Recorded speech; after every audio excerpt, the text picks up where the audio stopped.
Integridad del depósito de la fe. 20. Es, pues, incontestable, después de lo que acabamos de decir, que Jesucristo instituyó en la Iglesia un magisterio vivo, auténtico y además perpetuo, investido de su propia autoridad, revestido del Espíritu de verdad, confirmado por milagros, y quiso, y muy severamente lo ordenó, que las enseñanzas doctrinales de ese magisterio fuesen recibidas como las suyas propias. Cuantas veces, por lo tanto, declare la palabra de ese magisterio que tal o cual verdad forma parte del conjunto de la doctrina divinamente revelada, cada cual debe creer con certidumbre que eso es verdad, pues si en cierto modo pudiera ser falso, se seguiría de ello, lo cual es evidentemente absurdo, que Dios mismo sería el autor del error de los hombres. Señor, si estamos en el error, vos mismo nos habéis engañado. Alejado, pues, todo motivo de duda, ¿puede ser permitido a nadie rechazar alguna de esas verdades sin precipitarse abiertamente en la herejía, sin separarse de la Iglesia y sin repudiar en conjunto toda la doctrina cristiana? Pues tal es la naturaleza de la fe, que nada es más imposible que creer esto y dejar de creer aquello. La Iglesia profesa efectivamente que la fe es una virtud sobrenatural por la que, bajo la inspiración y con el auxilio de la gracia de Dios, creemos que lo que nos ha sido revelado por Él es verdadero, y lo creemos no a causa de la verdad intrínseca de las cosas, vista con la luz natural de nuestra razón, sino a causa de la autoridad de Dios mismo, que nos revela esas verdades y que no puede engañarse ni engañarnos. Si hay, pues, un punto que haya sido revelado evidentemente por Dios y nos negamos a creerlo, no creemos en nada de la fe divina. Pues el juicio que emite Santiago respecto de las faltas en el orden moral hay que aplicarlo a los errores de entendimiento en el orden de la fe. Quien se hace culpado en un solo punto, se hace transgresor de todos. Esto es aún más verdadero en los errores del entendimiento. No es, en efecto, en el sentido más propio como pueda llamarse transgresor de toda la ley a quien haya cometido una sola falta moral, pues si puede aparecer despreciando a la majestad de Dios, autor de toda la ley, ese desprecio no aparece sino por una suerte de interpretación de la voluntad del pecador. Al contrario, quien en un solo punto rehúsa su asentimiento a las verdades divinamente reveladas, realmente abdica de toda la fe, pues rehúsa someterse a Dios en cuanto a que es la soberana verdad y el motivo propio de la fe. En muchos puntos están conmigo, en otros solamente no están conmigo, pero a causa de esos puntos en los que no están conmigo, de nada les sirve estar conmigo en todo lo demás. Nada es más justo, porque aquellos que no toman de la doctrina cristiana sino lo que quieren, se apoyan en su propio juicio y no en la fe, y al rehusar, reducir a servidumbre toda inteligencia bajo la obediencia de Cristo, 64, obedecen en realidad a sí mismos antes que a Dios. Vosotros, que en el Evangelio creéis lo que os agrada y os negáis a creer lo que os desagrada, creéis en vosotros mismos mucho más que en el Evangelio. 21. Los padres del Concilio Vaticano y nada dictaron de nuevo, pues sólo se conformaron con la institución divina y con la antigua y constante doctrina de la Iglesia y con la naturaleza misma de la fe cuando formularon este decreto. Se deben creer como de fe divina y católica todas las verdades que están contenidas en la palabra de Dios escrita o transmitida por la tradición, y que la Iglesia, bien por un juicio solemne o por su magisterio ordinario y universal, propone como divinamente revelada. Siendo evidente que Dios quiere de una manera absoluta en su Iglesia la unidad de la fe, y estando demostrado de qué naturaleza ha querido que fuese esa unidad, y por qué principio ha decretado asegurar su conservación, séanos permitido dirigirnos a todos aquellos que no han resuelto cerrar los oídos a la verdad y decirles con San Agustín, pues que vemos en ellos un gran socorro de Dios y tanto provecho y utilidad, dudaremos en acogernos en el seno de esta Iglesia que, según la confesión del género humano, tienen la sede apostólica y ha guardado por la sucesión de sus obispos la autoridad suprema, a despecho de los clamores de los herejes que la asedian y han sido condenados, ya por el juicio del pueblo, ya por las solemnes decisiones de los concilios, o por la majestad de los milagros. No querer darle el primer lugar es segramente producto de una soberana impiedad o de una arrogancia desesperada. Y si toda ciencia, aun la más humilde y fácil, exige, para ser adquirida, el auxilio de un doctor o de un maestro, ¿puédese imaginar un orgullo más temerario, tratándose de libros de los divinos misterios, negarse a recibirlo de boca de sus intérpretes y sin conocerlos querer condenarlos? Fe y vida cristiana. 22. Es, pues, sin duda deber de la Iglesia conservar y propagar la doctrina cristiana en toda su integridad y pureza. Pero su papel no se limita a eso, y el fin mismo para el que la Iglesia fue instituida no se agotó con esta primera obligación. En efecto, por la salud del género humano se sacrificó Jesucristo, y a este fin refirió todas sus enseñanzas y todos sus preceptos, y lo que ordenó a la Iglesia que buscasen la verdad de la doctrina fue la santificación y la salvación de los hombres. Pero este designio tan grande y tan excelente, no puede realizarse por la fe sola, es preciso añadir a ella el culto dado a Dios en espíritu de justicia y de piedad, y que comprende, sobre todo, el sacrificio divino y la participación de los sacramentos, y por añadidura la santidad de las leyes morales y de la disciplina. Todo esto debe encontrarse en la Iglesia, pues está encargada de continuar hasta el fin de los siglos las funciones del Salvador. La religión que, por la voluntad de Dios, en cierto modo toma cuerpo en ella es la Iglesia sola quien la ofrece en toda su plenitud y perfección, e igualmente todos los medios de salvación que, en el plan ordinario de la providencia, son necesarios a los hombres, solo ella es quien los procura. Unidad de régimen. 23. Pero así como la doctrina celestial no ha estado nunca abandonada al capricho o al juicio individual de los hombres, sino que ha sido primeramente enseñada por Jesús, después confiada exclusivamente al magisterio de que hemos hablado, tampoco al primero que llega entre el pueblo cristiano, sino a ciertos hombres escogidos ha sido dada por Dios la facultad de cumplir y administrar los divinos misterios y el poder de mandar y de gobernar. Solo a los apóstoles y a sus legítimos sucesores se refieren estas palabras de Jesucristo: id por todo el mundo y predicad el Evangelio. Bautizad a los hombres.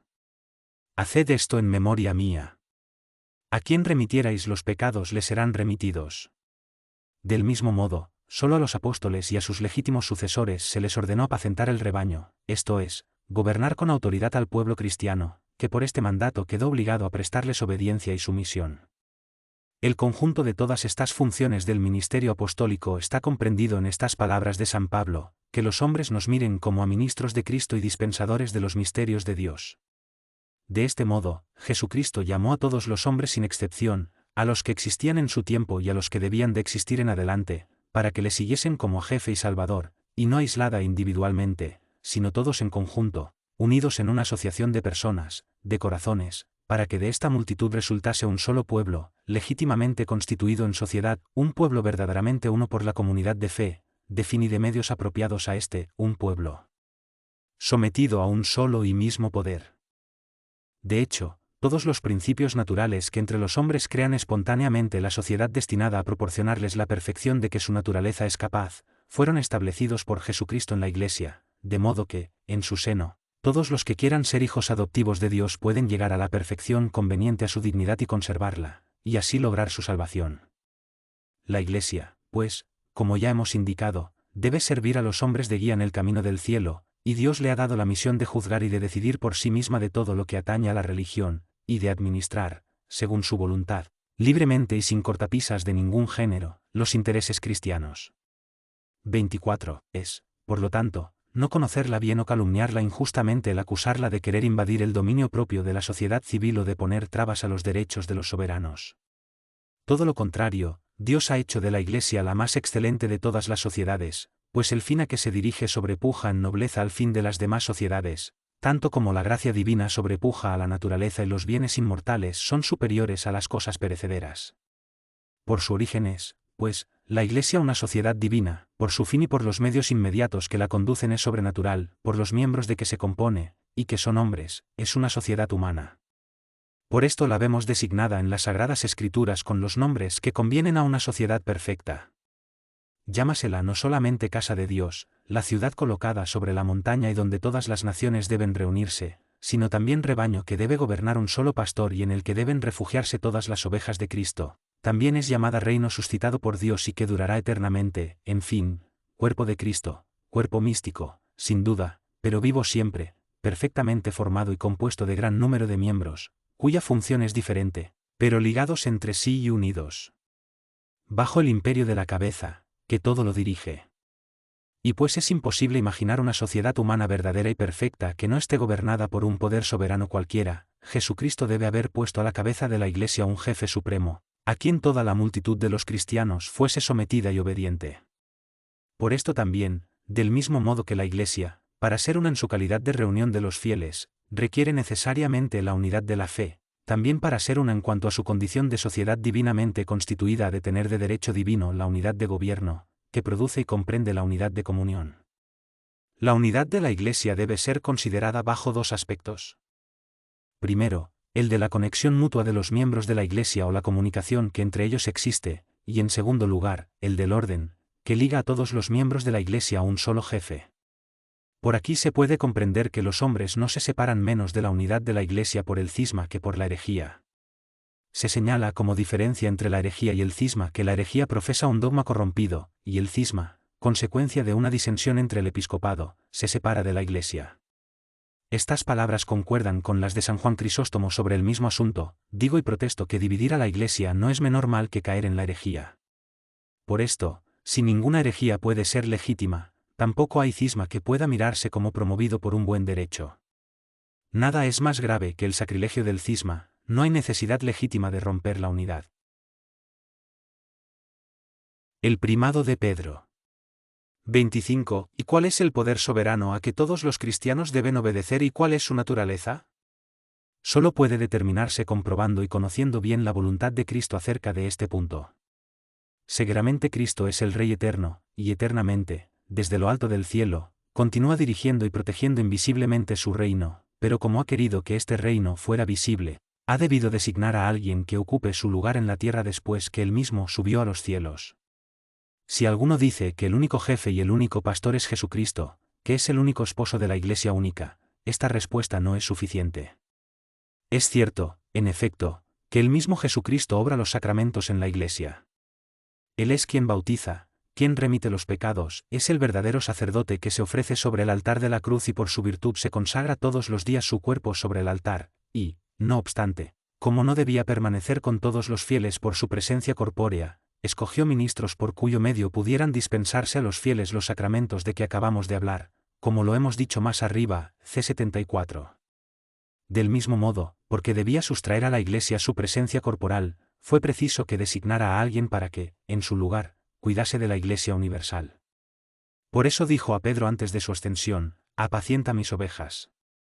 26. Jesucristo, pues, dio a Pedro a la Iglesia por jefe soberano, y estableció que este poder, instituido hasta el fin de los siglos para la salvación de todos, pasase por herencia a los sucesores de Pedro, en los que el mismo Pedro se sobreviviría perpetuamente por su autoridad. Seguramente al bienaventurado Pedro, y fuera de él a ningún otro, se hizo esta insigne promesa: tú eres Pedro, y sobre esta piedra edificaré mi Iglesia. Es a Pedro a quien el Señor habló, a uno solo, a fin de fundar primera unidad por uno solo. En efecto, sin ningún otro preámbulo, designa por su nombre al padre del apóstol y al apóstol mismo: tú eres bienaventurado, Simón, hijo de Jonás, y no permitiendo ya que se le llame Simón, reivindica para él en adelante como suyo en virtud de su poder, y quiere por una imagen muy apropiada que así se llame al nombre de Pedro, porque es la piedra sobre la que debía fundar su Iglesia. Según este oráculo, es evidente que, por voluntad y orden de Dios, la Iglesia está establecida sobre el bienaventurado Pedro, como el edificio sobre los cimientos. Y pues la naturaleza y la virtud propia de los cimientos es dar cohesión al edificio por la conexión íntima de sus diferentes partes y servir de vínculo necesario para la seguridad y solidez de toda la obra, si el cimiento desaparece, todo el edificio se derrumba.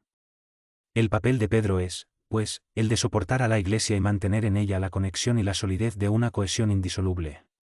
Pero, ¿cómo podría desempeñar ese papel si no tuviera el poder de mandar, defender y juzgar, en una palabra, un poder de jurisdicción propio y verdadero? Es evidente que los estados y las sociedades no pueden subsistir sin un poder de jurisdicción. Una primacía de honor, o el poder tan modesto de aconsejar y advertir que se llama poder de dirección, son incapaces de prestar a ninguna sociedad humana un elemento eficaz de unidad y de solidez.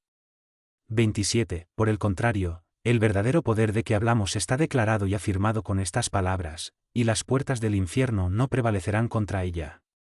¿Qué es decir contra ella? ¿Es contra la piedra sobre la que Jesucristo edificó su Iglesia? ¿Es contra la Iglesia? La frase resulta ambigua. ¿Será para significar que la piedra y la Iglesia no son sino una misma cosa? Sí, eso es, a lo que creo, la verdad, pues las puertas del infierno no prevalecerán ni contra la piedra sobre la que Jesucristo fundó la Iglesia, ni contra la Iglesia misma. He aquí el alcance de esta divina palabra: la Iglesia apoyada en Pedro, cualquiera que sea la habilidad que desplieguen sus enemigos, no podrá sucumbir jamás ni desfallecer en lo más mínimo. Siendo la Iglesia el edificio de Cristo, quien sabiamente ha edificado su casa sobre piedra, no puede estar sometida a las puertas del infierno, éstas pueden prevalecer contra quien se encuentre fuera de la piedra, fuera de la Iglesia, pero son impotentes contra esta. Si Dios ha confiado su Iglesia a Pedro, ha sido con el fin de que ese sostén invisible la conserve siempre en toda su integridad. La ha investido de la autoridad, porque para sostener real y eficazmente una sociedad humana, el derecho de mandar es indispensable a quien la sostiene. 28. Jesús añade aún, y te daré las llaves del reino de los cielos, y es claro que continúa hablando de la Iglesia, de esta Iglesia que acaba de llamar suya y que ha declarado querer edificar sobre Pedro como sobre su fundamento. La Iglesia ofrece, en efecto, la imagen no solo de un edificio, sino de un reino, y además nadie ignora que las llaves son la insignia ordinaria de la autoridad. Así, cuando Jesús promete dar a Pedro las llaves del reino de los cielos, promete darle el poder y la autoridad de la Iglesia. El Hijo le ha dado, a Pedro, la misión de esparcir en el mundo entero el conocimiento del Padre y del Hijo y ha dado a un hombre mortal todo el poder de los cielos al confiar las llaves a Pedro, que ha extendido la Iglesia hasta las extremidades del mundo y que la ha mostrado más inquebrantable que el cielo. 29. Lo que sigue tiene también el mismo sentido, todo lo que atares en la tierra será también atado en el cielo, y lo que desatares en la tierra será desatado en el cielo. Esta expresión figurada, atar y desatar, designa el poder de establecer leyes y el de juzgar y castigar. Y Jesucristo afirma que ese poder tendrá tanta extensión y tal eficacia, que todos los decretos dados por Pedro serán ratificados por Dios. Este poder es, pues, soberano y de todo punto independiente, porque no hay sobre la tierra otro poder superior al suyo que abrace a toda la Iglesia y a todo lo que está confiado a la Iglesia. 30. La promesa hecha a Pedro fue cumplida cuando Jesucristo nuestro Señor, después de su resurrección, habiendo preguntado por 3 veces a Pedro si le amaba más que los otros, le dijo en tono imperativo: apacienta mis corderos. Apacienta mis ovejas. Es decir, que a todos los que deben estar un día en su aprisco les envía a Pedro como a su verdadero pastor. Si el Señor pregunta lo que no le ofrece duda, no quiere, indudablemente, instruirse, sino instruir a quien, a punto de subir al cielo, nos dejaba por vicario de su amor. Y porque solo entre todos Pedro profesaba este amor, es puesto a la cabeza de los más perfectos para gobernarlos, por ser el mismo más perfecto. El deber y el oficio del pastor es guiar al rebaño, velar por su salud, procurándole pastos saludables, librándole de los peligros, descubriendo los lazos y rechazando los ataques violentos, en una palabra, ejerciendo la autoridad del gobierno. Y pues Pedro ha sido propuesto como pastor al rebaño de fieles, ha recibido el poder de gobernar a todos los hombres, por cuya salvación Jesucristo dio su sangre, y porque vertió su sangre. Para rescatar a esas ovejas que ha confiado a Pedro y a sus sucesores. 31. Y porque es necesario que todos los cristianos estén unidos entre sí por la comunidad de una fe inmutable, nuestro Señor Jesucristo, por la virtud de sus oraciones, obtuvo para Pedro que en el ejercicio de su poder no desfalleciera jamás su fe. He orado por ti a fin de que tu fe no desfallezca. Y le ordenó además que, cuantas veces lo pidieran las circunstancias, comunicase a sus hermanos la luz y la energía de su alma, confirma a tus hermanos. Aquel, pues, a quien, designado como fundamento de la Iglesia, quiere que sea columna de la fe. Pues que de su propia autoridad le dio el reino, no podía afirmar su fe de otro modo que llamándole piedra y designándole como el fundamento que debía afirmar su Iglesia.